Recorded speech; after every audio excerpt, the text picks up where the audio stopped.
Selamat pagi Romo Alek dan para sahabat-sahabat Sadana terkasih. Selamat jumpa kembali dalam sesi virtual kelas Sadana ini. Semoga semuanya, baik yang dalam keadaan sehat maupun yang dalam keadaan sakit, tetap dalam perlindungan kasih Bapa kita. Puji Tuhan, hari ini kita bisa mendengarkan lagi pengajaran dari Romo Alek Dirja yang berjudul Seperti Apa Allah yang Memimpikan Diriku. Saya Lucy yang akan menjadi moderator pagi ini. Mari kita siapkan hati kita untuk mendengarkan satu lagu yang berjudul Aku Dengar Bisikan Suaramu. Setelah lagu selesai, kita akan mendengarkan Ibu Alwin yang memimpin doa pembuka untuk acara kita. Dan setelah itu kita akan mendengarkan bimbingan dari Romo Alek. Oke, mari kita dengarkan dulu lagunya.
Bukanlah engkau yang memilihku, melainkan aku yang memilihmu. Ini aku serahkan tugas, supaya engkau menghasilkan buah limpah.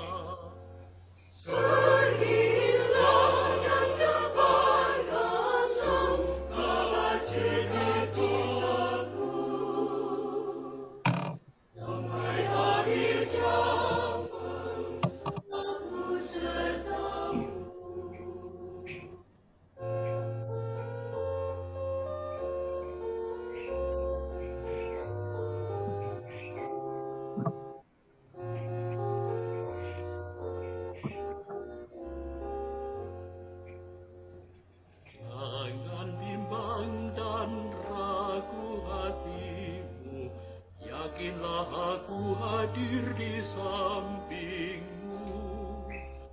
Wartakan ke seluruh dunia, aku datang membawa makna kehidupan.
Silakan Bu Alwin.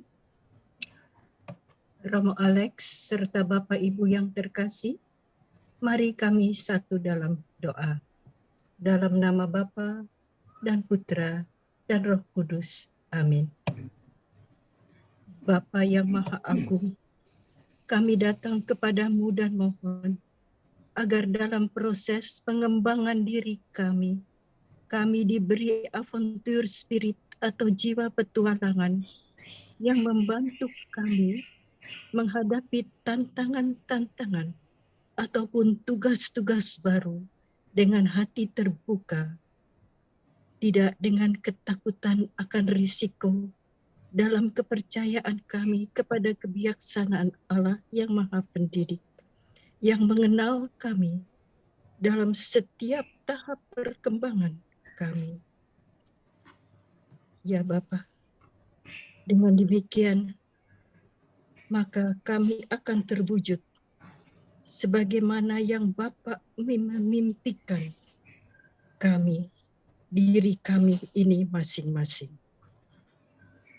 Dalam nama Tuhan Yesus, kami telah berdoa dan mengucap syukur.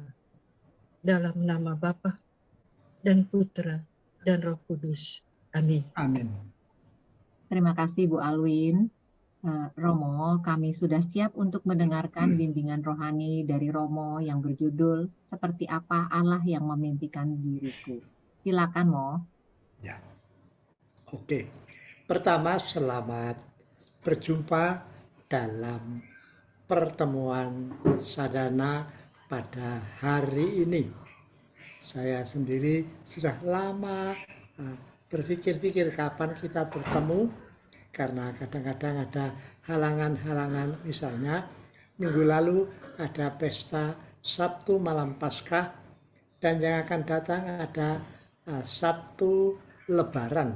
Maka ini Sabtu yang kita gunakan pada pagi hari ini dengan segala keleluasaan.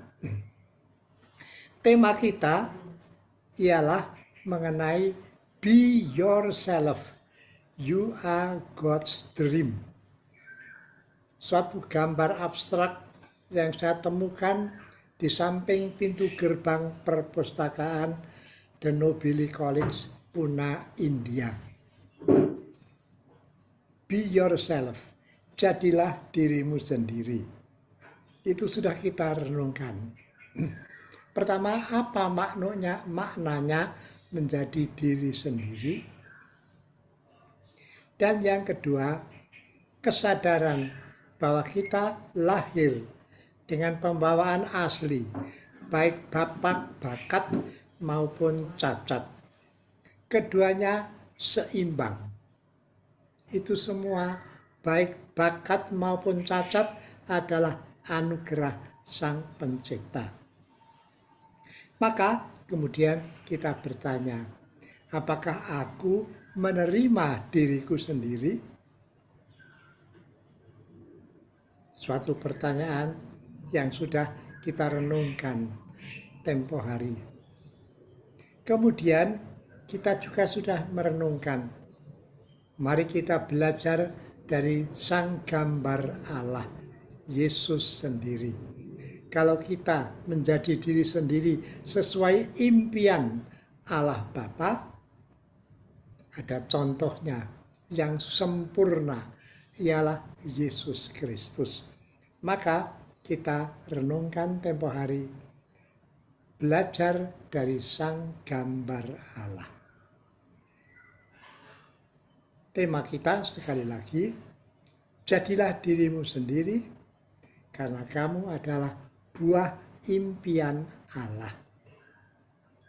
Kali ini pertanyaan yang mau kita renungkan bersama ialah, seperti apa Allah yang memimpikan kita itu? Suatu pertanyaan yang tidak mudah dijawab. Seperti apa? Tetapi saya ingat seorang pembimbing rohani di India waktu sedang belajar filsafat dulu di Pune, India. Pada waktu itu ada seorang namanya Romo Parmananda Divarkar, orang India. Dia berkata bahwa saya tidak suka bertanya siapa Allah itu, karena pertanyaan itu pertanyaan kepada akal budi. Istilahnya pertanyaan kepada penalaran. Siapa Allah itu? Dan kita sadar kita tidak bisa memahami Allah dengan penalaran kita. Karena penalaran kita, akal budi kita manusia itu sangat terbatas. Pinter bagaimanapun sangat terbatas. Sedang Allah kita itu maha agung. Maka perwahyuan yang kadang-kadang diberikan oleh Allah sebersih itu kita tangkap ya dengan akal budi kita yang terbatas itu. Tetapi kalau kita coba renungkan, ternyata Allah itu jauh lain lain daripada yang diwahyukan, lebih besar daripada yang diwahyukan. Allah betul maha agung. Maka Romo Parmananda Divarkar berkata, aku lebih suka bertanya seperti apa Allah kita itu. Pertanyaan itu mengarah kepada panca indera, pada mata yang melihat seperti apa, pada telinga yang mendengar seperti apa suaranya, dan pada panca indera kita yang lain. Maka pertanyaan kita yang ingin kita renungkan pada saat ini ialah seperti apa Allah Tuhan kita itu. Musa pernah diutus oleh Allah kepada bangsa Israel. Lalu dia bertanya, dan itu tertulis dalam kitab Keluaran. Mungkin baik dibacakan lebih dahulu oleh Ibu Alwin.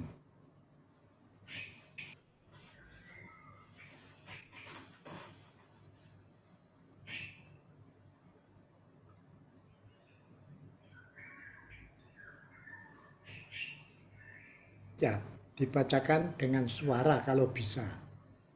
Silakan Bu Alwin. Oke. Lalu Keluaran 3, 13 sampai 15.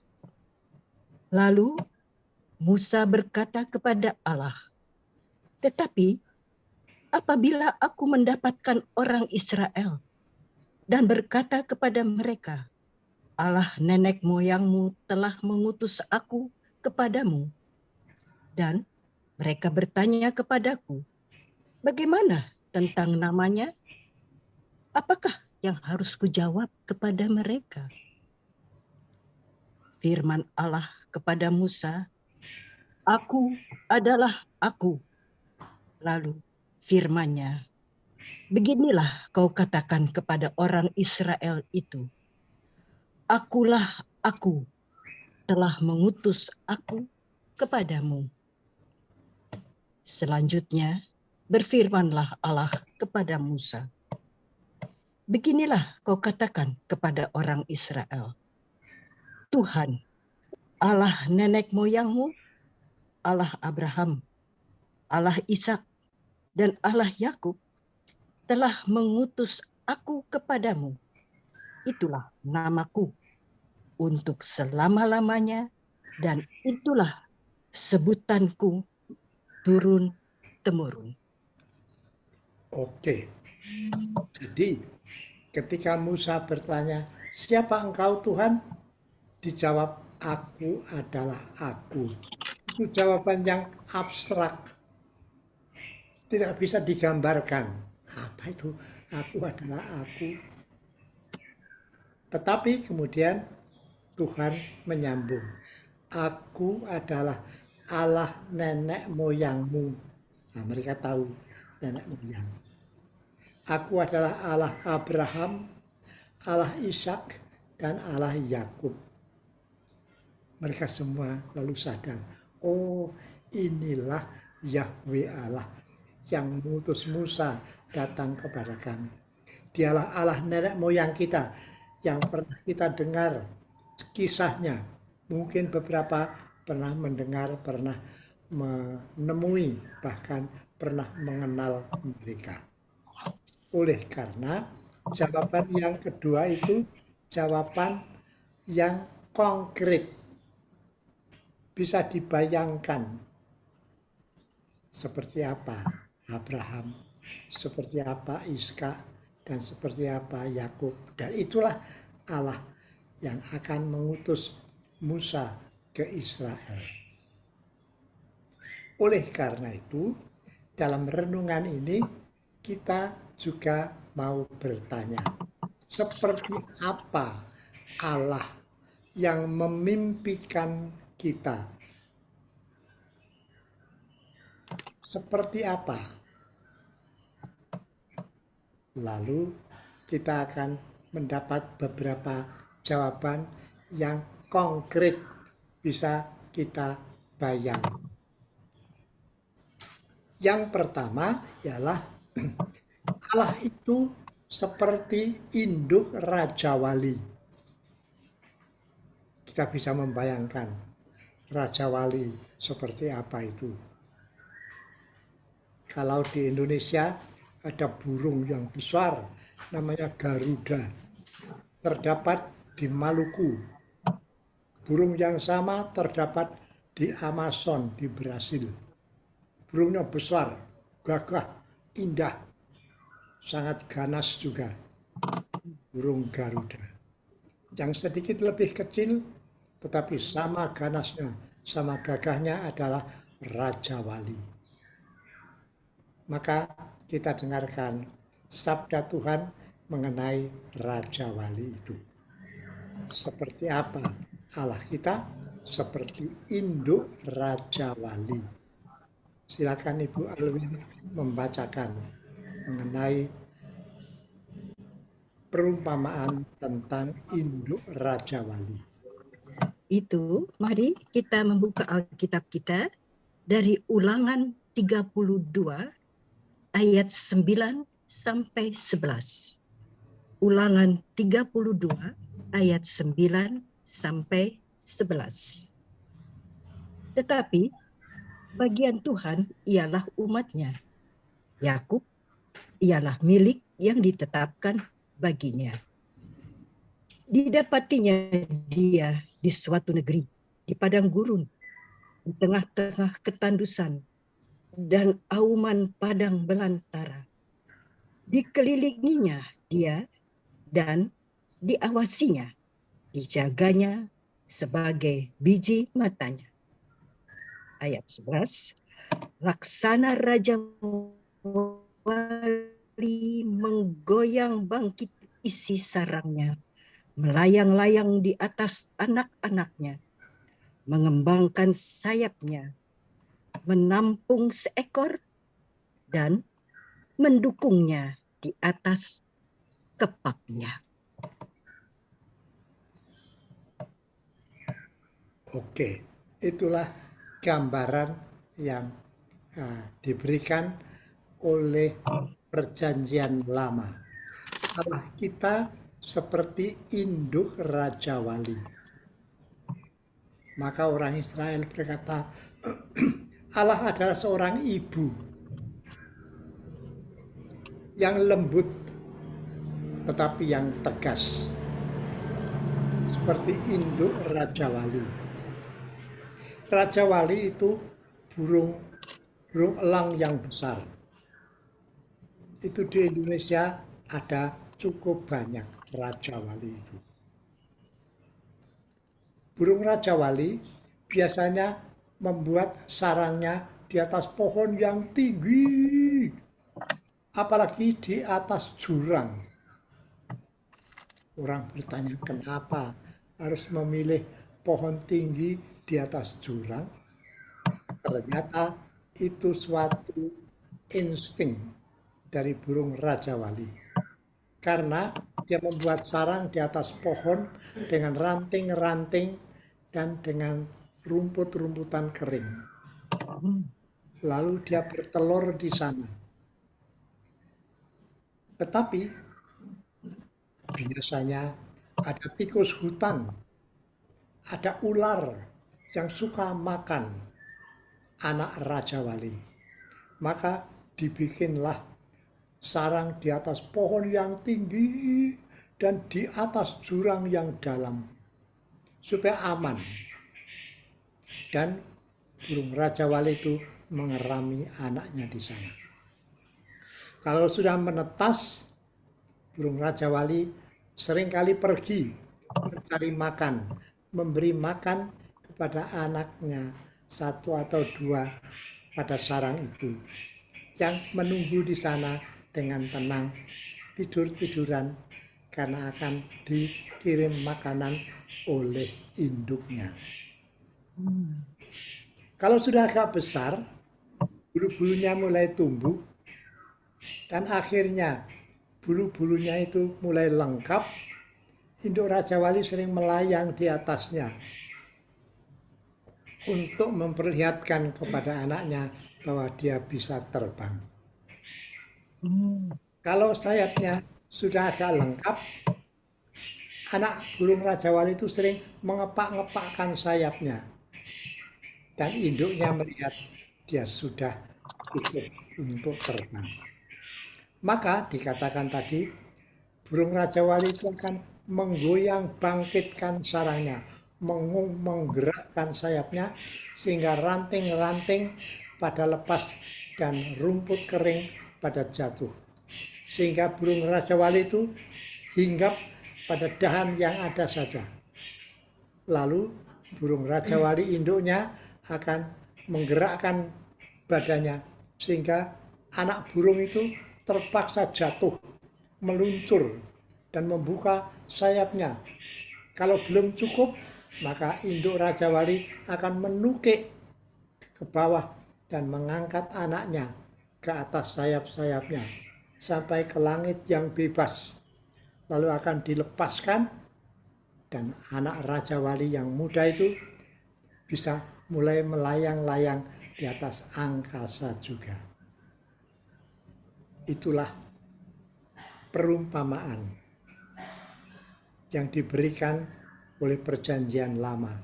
Allah itu seperti induk Raja Wali. Maka kalau kita merenungkan itu, kita akan menemukan kebenaran. Dalam hidup kita, Allah itu memimpin kita dengan kelembutan. Tidak banyak tuntutan. Tetapi kalau kita makin kuat, makin besar, kita itu diajak untuk berbuat sesuatu. Mungkin sedikit, tapi berbuat sesuatu. Kalau sudah lebih dewasa, Tuhan akan melepaskan, memberi tugas kehidupan. Dan pada waktu itu, kita itu laksana Raja Wali muda yang sudah mulai mengepak-ngepakkan sayapnya dan melayang-layang di atas angkasa itu. Hidup kita dididik oleh Tuhan. Allah adalah sang pendidik yang bijaksana, yang tahu perkembangan hidup, yang tahu kekuatan kita. Dan Allah tidak akan membiarkan kita bermalas-malas. Maka kalau kita sadar akan hal itu, kita bertanya dalam hidup. Hidupku saat ini sudah mulai menjadi dewasa atau belum? Apakah aku sudah diberi tugas tertentu yang harus kulaksanakan? Mungkin sebagai bapak, atau sebagai ibu, atau sebagai guru, atau sebagai polisi, atau sebagai apapun. Ada tugas di depan mata kita. Dan tugas itu tak bisa kita lihat saja. Kita harus menyingsingkan lengan baju. Kita harus mulai mengangkat tugas itu. Seperti anak burung Raja Wali harus mulai mengepakkan sayapnya dan mulai terbang di angkasa. Kita percaya hidup selalu ada tugasnya. Tetapi jangan takut, karena hidup ini bukan milikku, tetapi milik Tuhan. Tugas-tugas yang ada adalah tugas dari Tuhan. Kalau kita mendapat bagian, itu kebijaksanaan Allah. Saya ingat seorang Paus Yohanes ke-23 diceritakan waktu dia ikut konklav pemilihan paus, dia sama sekali tidak mengira aku akan terpilih. Ternyata semua kardinal, semua uskup yang hadir memilih dia menjadi paus dengan nama Yohanes ke-23. Dia begitu terkejut dan bertanya, kenapa saya? Dan mereka menjawab, itulah pilihan Roh Kudus. Dia sadar di hadapannya ada banyak tugas, ada banyak kesulitan dihadapi oleh gereja pada waktu itu. Dan dia berkata, aku tidak bisa tidur. Aku selalu membayangkan tugas itu. Siapa bisa orang seperti aku melakukan pimpinan seluruh gereja Katolik? Tetapi di tengah malam, dia itu tiba-tiba sadar, gereja itu bukan gerejaku, tapi gereja Yesus Kristus. Aku hanya dipilih menjadi tangannya. Lalu dia berdoa, ya Tuhan, inilah gerejamu. Aku kau pilih menjadi tanganmu. Aku percaya pada kekuatan dan kebijaksanaanmu. Dengan itu, Paus Yohanes 23 tertidur lelap. Tahu-tahu bel berbunyi, sudah pagi. Dia cepat-cepat bangun. Waduh, sudah berbunyi. Dia bangun tapi tetap dengan kesadaran. Inilah gereja Yesus Kristus. Aku hanya tangan yang dipilih untuk melakukan sesuatu. Selanjutnya, tanggung jawab ada dalam Yesus Kristus sendiri. Dan dia melaksanakan tugas dengan baik, dengan rileks, dan juga dengan rendah hati. Itulah Paus Yohanes 23 yang kita kenal sebagai orang kudus. Karena dia melaksanakan tugas hanya sebagai tangan Tuhan. Demikian pula kita masing-masing. Kita juga punya tugas-tugas. Dan kalau kita sadar, tugas membimbing anak, ini bukan anakku. Ini anak Allah yang dipercayakan kepadaku. Aku tidak bisa membimbing dia ke surga, tidak bisa. Tetapi dia adalah anak-anak Allah. Aku menjadi tangannya dan aku berusaha. Tapi dengan segala kepercayaan akan kuasa dia yang memberi aku anak-anak itu. Kalau aku jadi pastor paroki, aku juga sadar aku sebetulnya sudah tidak terlalu kuat. Dalam usiaku yang sekarang ini, aku sebetulnya oleh beberapa teman dikatakan kamu sudah baik pensiun. Tapi ketika aku ditanya sudah mau masuk ke rumah lansia di Girisonta, saya bilang kalau ditari saya menjawab belum. Aku masih bisa bekerja, tidak banyak, tetapi pekerjaanku itu pekerjaan Allah. Biar dia yang menyempurnakan kalau ada yang hilang. Maka aku jadi rileks di tengah tugas-tugas yang masih dipercayakan kepadaku. Tidak banyak lagi.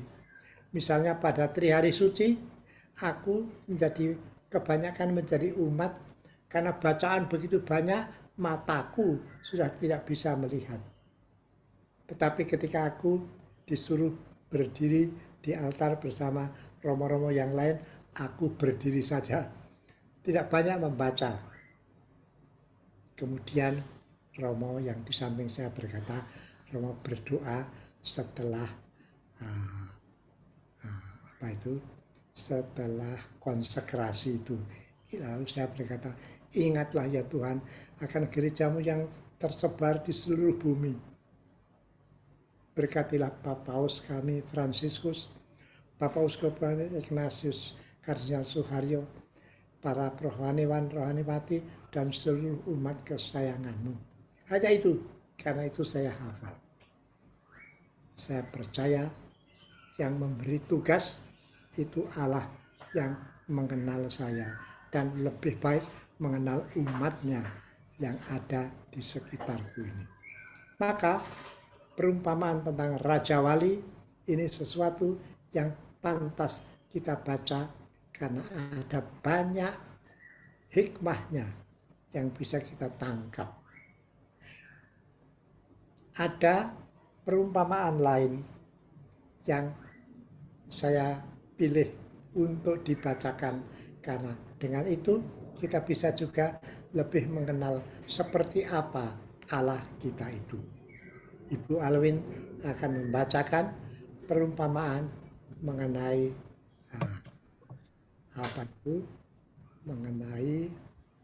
yang berikut ini.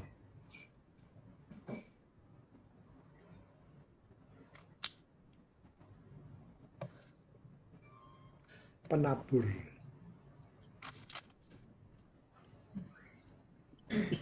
Tentang penabur dari Markus 4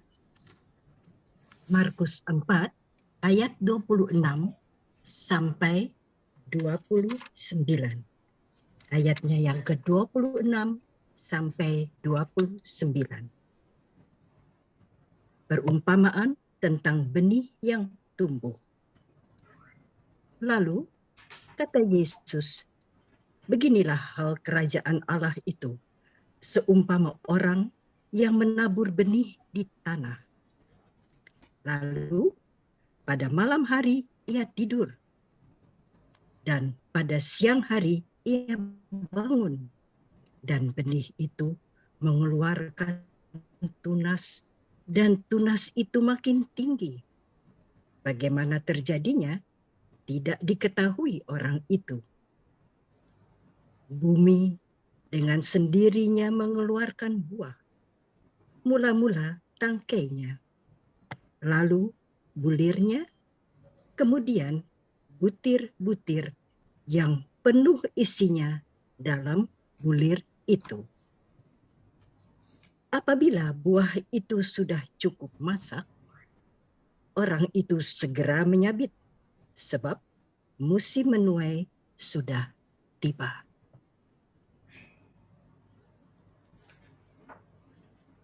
Oke, jadi seperti apa Allah Tuhan yang memimpikan kita? Dijawab tadi, Allah itu seperti seorang penabur benih. Dia menaburkan saja. Lalu pada malam hari dia tidur seperti petani biasa, dan pada siang hari dia bangun. Tidak mengerjakan banyak lagi, tetapi benih yang ditaburkan itu tumbuh.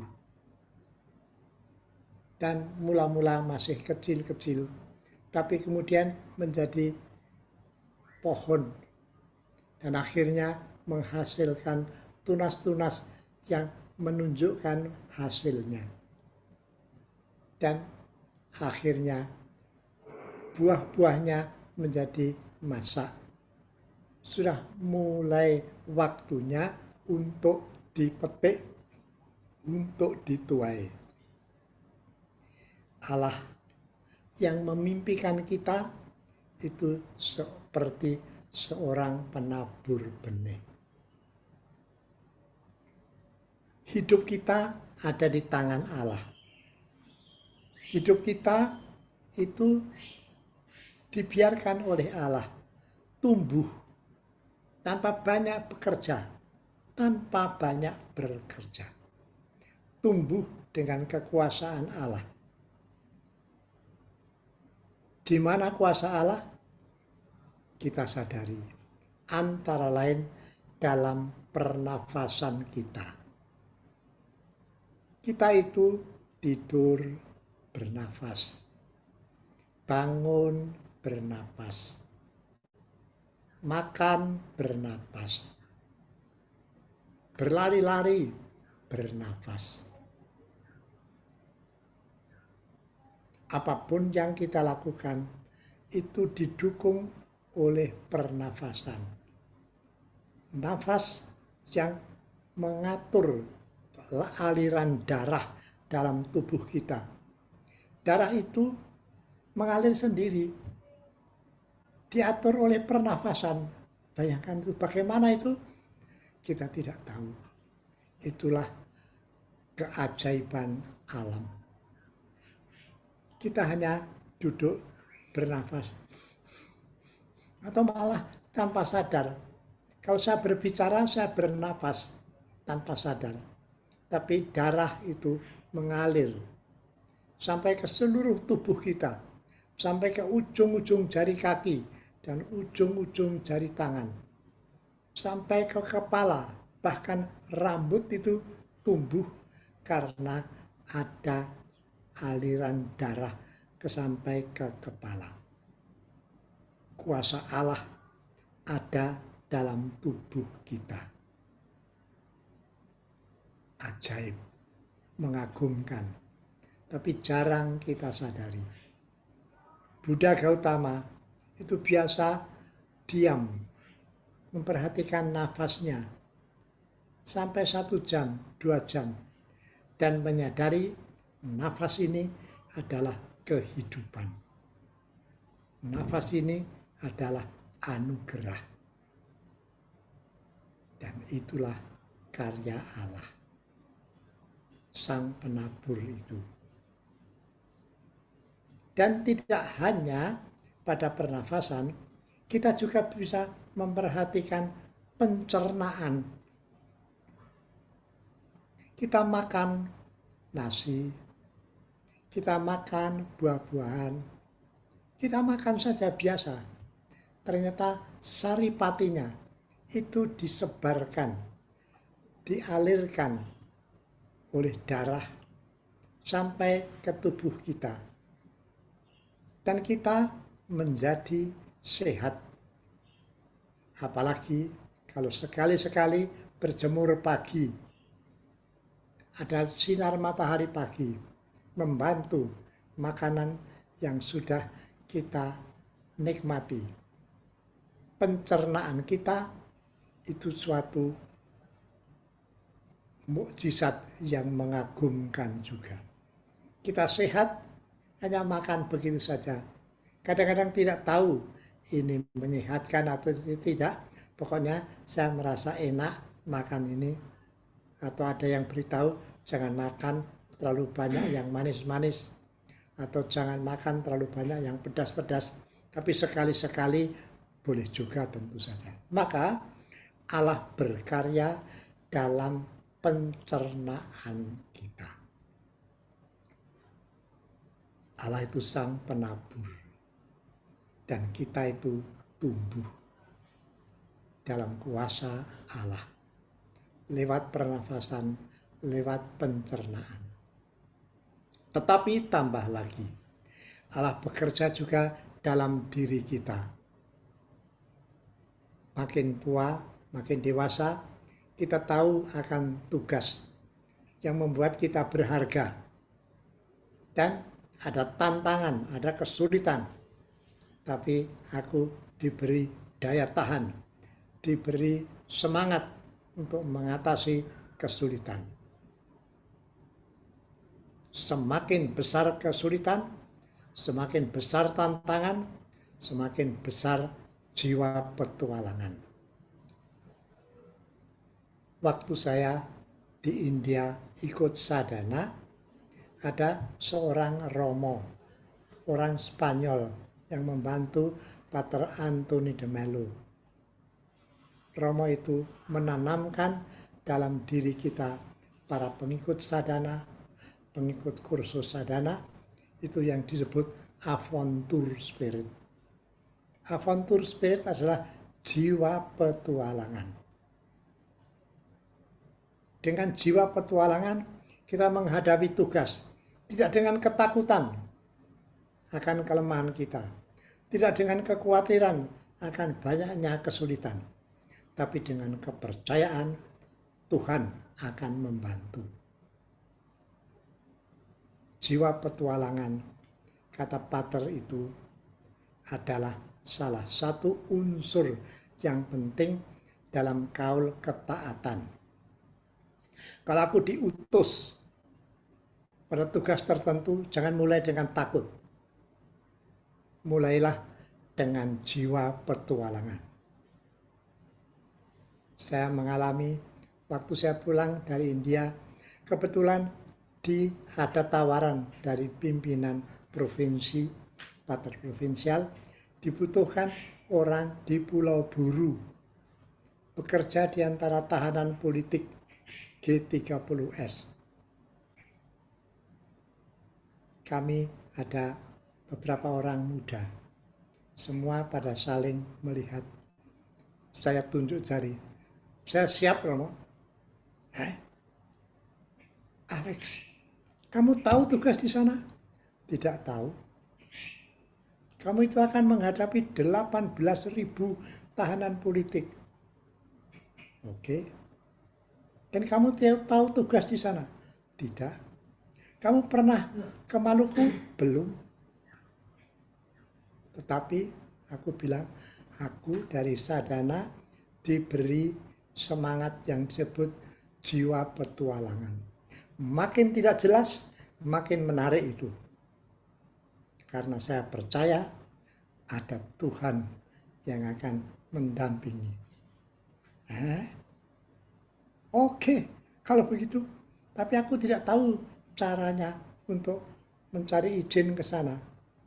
Kamu harus cari izin sendiri. Lah, saya dapat tugas dari siapa? Dari saya, tapi juga harus minta izin dari pemerintah. Oke, itulah jiwa petualangan saya. Saya pikir aku mau minta pada Pak Harto saja. Aku cari kendaraan ke Istana Presiden dan diberitahu untuk apa? Aku ada urusan dengan PKI Pulau Buru. Urusan apa? Itu jangan kau tanyakan. Oh, kalau begitu kamu jangan ketemu presiden, kamu ketemu saja Pangkop Kamtib Jenderal Sutomo. Lalu saya ke sana. Dan entah bagaimana dalam 3 hari izin sudah keluar. Bahkan saya diberi uang untuk tiket ke Maluku 2, tiket pulang pergi. Kalau saya di sana tidak kerasan, boleh langsung pulang. Saya percaya aventur spirit itu dari Tuhan yang memberikan kepada kita tugas, tetapi juga semangat hidup, semangat kerja. Itu ditanamkan oleh Sang Penabur. Tidak hanya berupa pernafasan, pencernaan, tapi juga jiwa yang ada semangatnya. Memang tidak jelas tugas, tetapi aku percaya apapun yang terjadi pasti ada jalan untuk mengatasinya. Kalau perlu saya bisa minta tolong orang lain yang saya jumpai. Maka seperti apa Allah yang memimpikan kita? Seperti penabur. Itulah yang bisa saya ceritakan kepada para kerabat sadana untuk menjadi percaya pada Allah Sang Penabur itu. Saya kira mengenai dua perumpamaan ini sebagai induk Raja Wali dan sebagai penabur cukup saya sudah berbicara.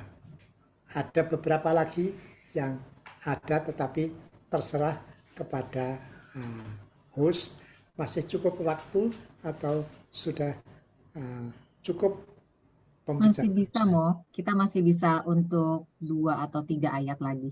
Mau Oke, dibacakan sekarang, Mo? ya oke. Pilih salah satu. Ya, Baik. Silakan Bu Alwin bacakan yang Mazmur. ya Mazmur. Oke. Mazmur 23 ayat 1 sampai 6. Tuhan gembalaku yang baik. Tuhan adalah gembalaku, takkan kekurangan aku. Ia membaringkan aku di padang yang berumput hijau. Ia membimbing aku ke air yang tenang. Ia menyegarkan jiwaku. Ia menuntun aku di jalan yang benar oleh karena namanya. Sekalipun aku berjalan dalam lembah kekelaman, aku tidak takut bahaya, sebab Engkau besertaku. Gadamu dan tongkatmu, itulah yang menghibur aku. Engkau menyediakan hidangan bagiku di hadapan lawanku. Engkau mengurapi kepalaku dengan minyak. Pialaku penuh melimpah. Kebajikan dan kemurahan belaka akan mengikuti aku seumur hidupku, dan aku akan diam dalam rumah Tuhan sepanjang masa. Itulah Mazmur yang kita kenal. Tuhanlah gembalaku.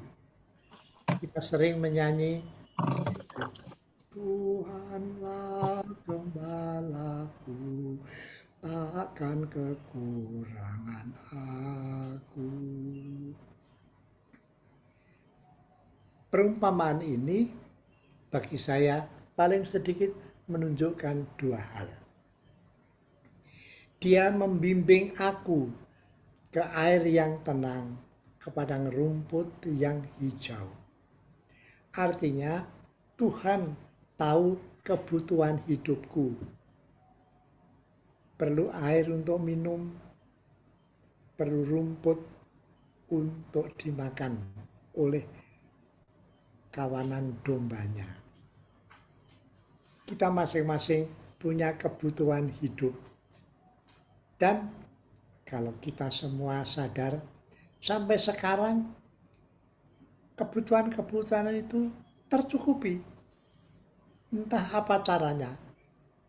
Kadang-kadang sedikit kurang, kadang-kadang sedikit lebih, sehingga kita bisa menabung. Kalau kurang, kita ambil tabungan. Kalau terlalu banyak, kita tabung. Tetapi Tuhan memperhatikan kebutuhan hidupku. Dia membawa aku ke air yang tenang, ke padang rumput yang hijau. Maka domba-domba itu aman hidupnya. Sampai saat ini, kita masing-masing pasti heran, kok aku masih hidup sehat sampai sekarang.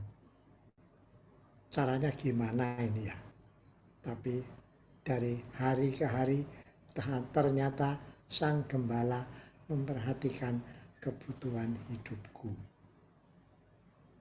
Dan yang kedua, Gembala itu juga menunjukkan kepada jiwaku jalan kebenaran. Apa itu jalan kebenaran? Jalan kebenarannya ya jalan menuju Tuhan. Kebenaran yang abadi, yang inti adalah kasih sayang Tuhan. Tuhan membimbing aku ke jalan yang benar. Tuhan membimbing aku mengenal kebaikan dan cinta kasih Allah. Dan tanpa sadar kita diajak juga membuat cinta kasih. Melakukan apa-apapun dengan cinta kasih. Saya punya seorang karyawan di pasturan. Dia kerja di dapur. Biasa. Tetapi sekarang itu banyak tamu yang mendatangi pasturan karena pastor kepala yang baru itu sangat ramah dan suka menerima tamu. Dan tamu-tamu itu disediakan kopi, teh, atau termos besar. Bikin sendiri. Maka setiap hari itu gelas-gelas bertumpuk di dapur.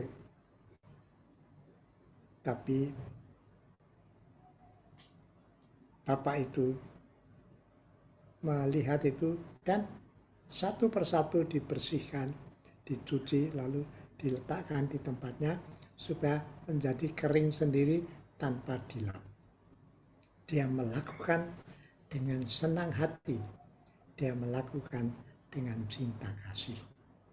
Maka perbuatan kecil, tapi kalau dilakukan dengan cinta kasih, itu dipimpin oleh Roh Allah kepada kebenaran. Itulah sebabnya kita masing-masing kadang-kadang punya tugas-tugas kecil-kecil. Tapi kalau kita lakukan dengan cinta kasih, kita itu ketemu dengan Allah. Di mana ada cinta kasih, hadirlah Tuhan. Itu ya. Ubi caritas et amor, Deus ibi est. Nyanyian itu. Ubi caritas et amor, Deus ibi est. Di mana ada cinta dan kasih, di situ ada Tuhan. Maka Tuhan yang memberikan kebutuhan-kebutuhan hidup kita juga memberi sesuatu yang jauh lebih berharga. Ialah roh cinta kasih. Ditaburkan dalam diri kita. Dan kalau itu kita hayati, apapun pekerjaan yang ada dengan cinta kasih, aku berada dalam Allah. Maka perumpamaan ini tadi mengajak kita untuk sadar. Allah memperhatikan kebutuhan hidup, tapi juga kebutuhan hidup yang kekal bersama dengan Allah. Dengan apa? Dengan perbuatan-perbuatan, tugas-tugas kecil atau besar. Mungkin membantu seorang teman yang sedang dalam kesulitan. Mungkin membesarkan hati untuk teman yang sudah patah semangat. Mungkin membantu teman yang sedang kekurangan uang kalau sendiri punya. Itu perbuatan kecil-kecil, tetapi di situ ada Tuhan. Ubi caritas et amor, Deus ibi est. Itu yang bisa saya katakan tentang perumpamaan yang baru saja kita dengar. Singkat saja, tapi mungkin kalau masih ada waktu bisa dibaca 1-2 lagi perumpamaan yang tersedia. Bu Ya, Alwi, Romo. ya. Ada yang terakhir Matius 13 yang tentang kerajaan surga, perumpama pukat. Akan dibacakan Bu Alwin ya, Romo. Ya, oke. Silakan, Bu. Ya. Perumpamaan tentang pukat, yaitu dari Matius 13 ayat 47 sampai 50. Demikian pula Kerajaan surga itu seumpama pukat yang dilabuhkan di laut, lalu mengumpulkan berbagai-bagai jenis ikan. Setelah penuh, pukat itu pun diseret orang ke pantai. Lalu duduklah mereka dan mengumpulkan ikan yang baik ke dalam pasu, dan ikan yang tidak baik mereka buang. Demikianlah juga pada akhir zaman. Malaikat-malaikat akan datang memisahkan orang jahat dari orang benar, lalu mencampakkan orang jahat ke dalam dapur api. Di sanalah akan terdapat ratapan dan kertakan gigi. Oke, perumpamaan tentang nelayan yang menaburkan pukat dan menangkap banyak ikan. Kemudian membawanya ke darat dan dengan teman-teman memilih ikan yang baik untuk dimasukkan ke dalam pasu atau ke dalam ember, dan yang jelek dibuang lagi. Suatu perumpamaan yang bagi para nelayan itu sangat mengesan. Allah seperti nelayan yang melabuhkan atau menaburkan jalannya. Ada dua hal yang bagi saya nampak di sini, ialah Allah itu terbuka terhadap siapapun yang mau mendengarkan Tuhan. Siapapun, tidak membedakan, tidak ada diskriminasi. Orang suku apapun, agama apapun yang menerima Tuhan diterima dengan baik. Allah itu sangat terbuka. Tetapi kemudian para malaikat Allah, utusan Allah itu memilih, ada orang yang baik, ada orang yang jahat, ada ikan yang baik, ada ikan yang jelek. Maka lalu yang baik disimpan, dipelihara, yang jelek dibuang. Apa itu? Allah itu tidak kenal kompromi.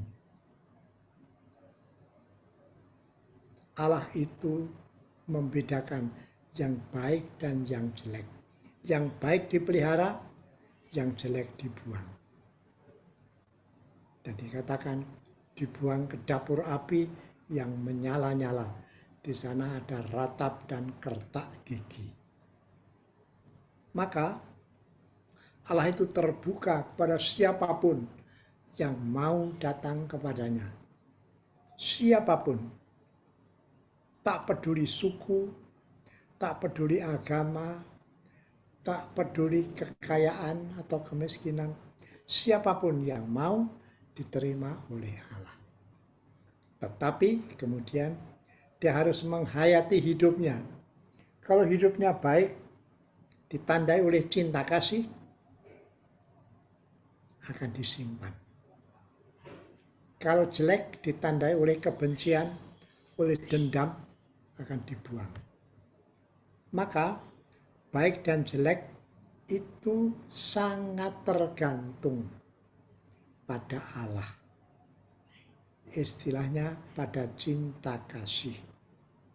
Oleh karena itu, saya kadang-kadang membaca itu dan mohon Tuhan, bantulah aku menghilangkan kebencian dan kemarahan dan dendam yang kadang-kadang muncul dalam hati.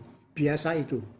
Tetapi kita mohon, bersihkanlah hatiku dari dendam, dari kebencian, dari kemarahan. Dan berilah aku hati yang penuh kepedulian, hati yang sabar, hati yang rendah hati, melayani engkau dan sesama. Kalau itu kita lakukan, kita akan dipilih sebagai ikan yang baik. Tidak terlalu sulit itu, tetapi perlu kesadaran.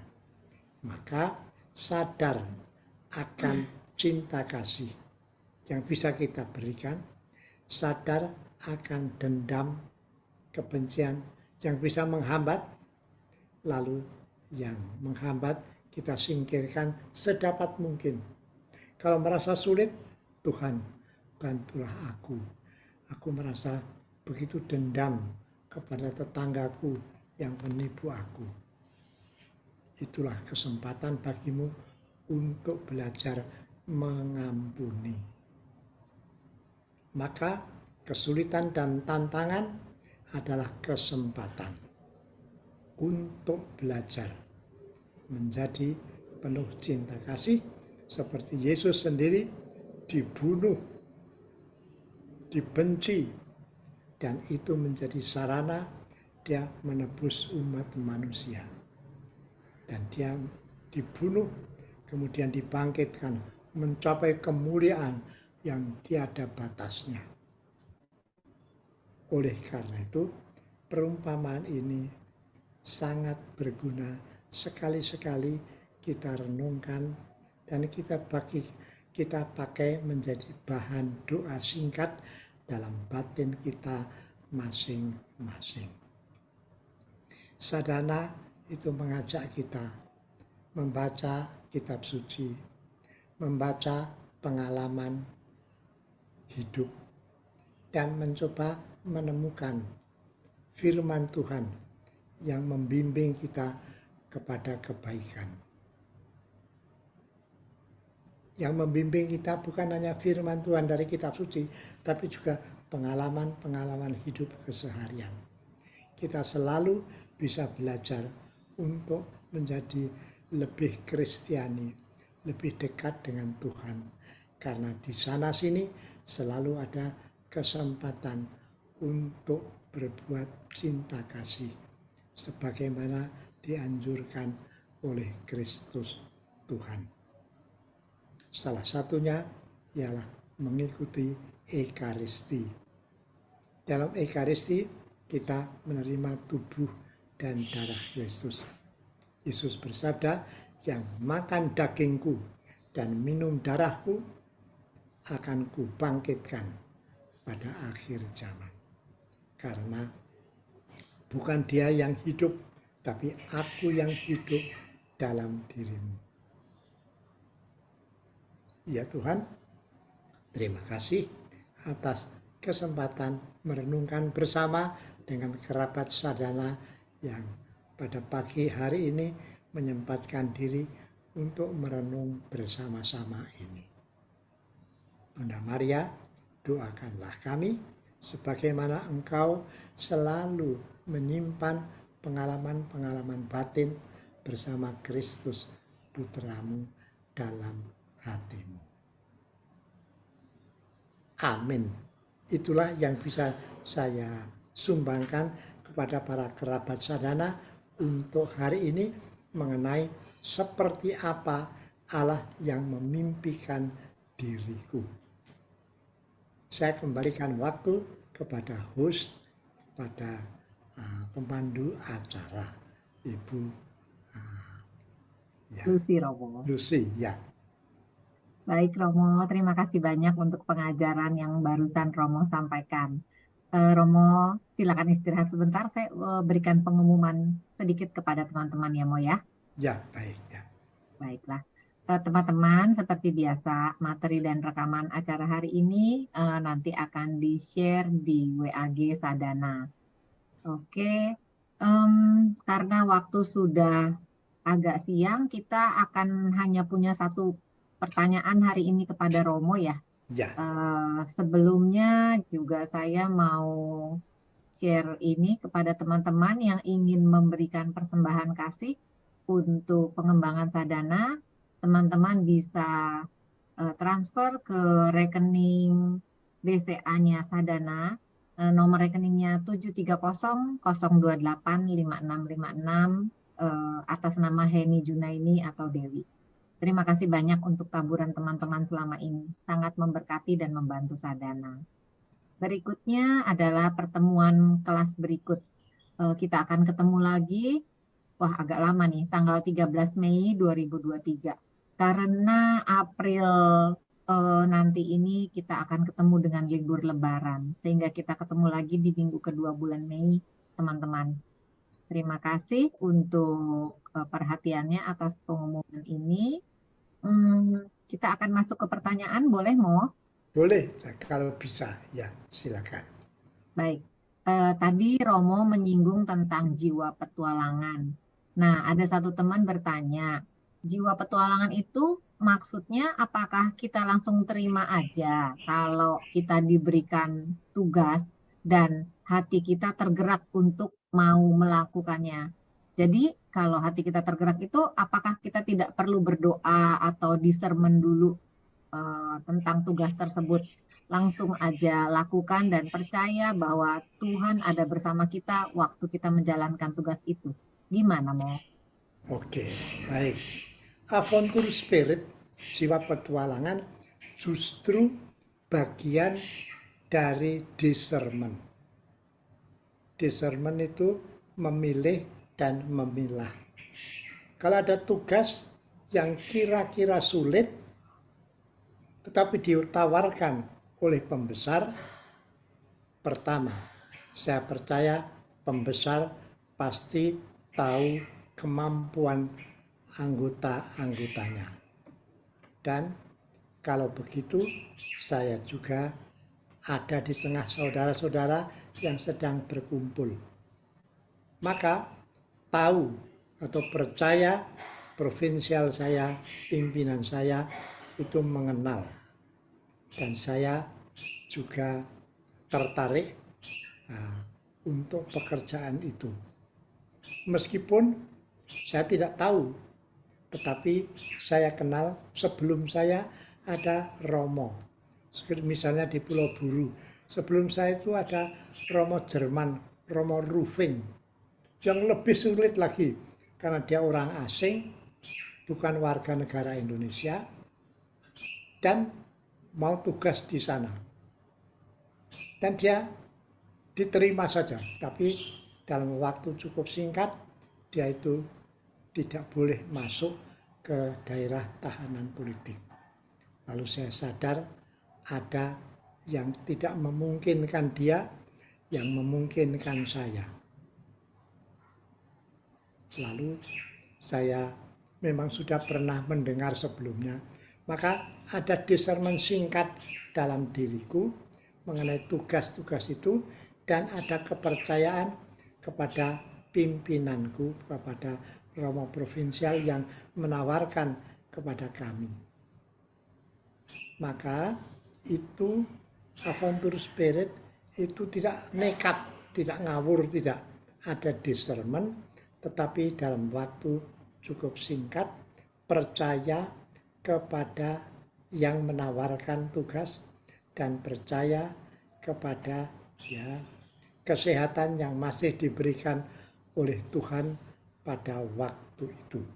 Discernment itu ada di belakang adventure spirit. Bukan nekat-nekatan, ngawur-ngawuran, tidak, tetapi ada keberanian yang mungkin tak bisa langsung diterangkan pada waktu itu. Tetapi ada kepercayaan, provinsialku tahu kekuatan kita, dan aku juga percaya pada Allah yang akan membantu kalau nanti ada tantangan dan ada kesulitan. Maka sekali lagi, adventure spirit tidak lepas dari diskresio atau discernment itu. Oke, begitu kira-kira. Baik Romo, terima kasih. Ya Romo, jelas Romo. Karena waktu kita sudah habis, teman-teman, maaf hanya satu pertanyaan saja. Kita harus menutup acara kita sekarang ini. Romo Alek, terima kasih banyak atas bimbingannya dan jawabannya untuk pertanyaan barusan. Terima kasih juga kepada Ibu Alwin yang membantu dan juga Ibu Mena dan juga Ibu Helen dan Ibu Yanti yang di belakang layar. Terima kasih juga atas perhatiannya kepada Bapak Ibu yang mengikuti acara Sadana hari ini. Kita akan bertemu lagi pada sesi Sadana berikut tanggal 13 Mei. Minta tolong Romo tutup acara kita dengan doa dan berkat, atau sebelumnya kalau Romo ada yang mau disampaikan, silakan Romo sampaikan dulu sebelum Romo tutup dengan doa. Jadi kebetulan minggu yang lalu itu ada Sabtu malam Paskah. Minggu depan itu Sabtu Lebaran. Maka ya kita ambil ini Sabtu tanggal 15 itu sebetulnya minggu ketiga. Lalu nanti kita akan kembali ke Sabtu kedua dan keempat bulan Mei yang akan datang. Maka semoga para Bapak Ibu yang punya tetangga atau pembantu atau saudara yang mau lebaran, silakan menikmati acara lebaran juga. Sekali lagi terima kasih atas perhatian terhadap sadana yang kita cintai itu. Sekarang mari kita berdoa. Dalam nama Bapa dan Putra dan Roh Kudus. Amin.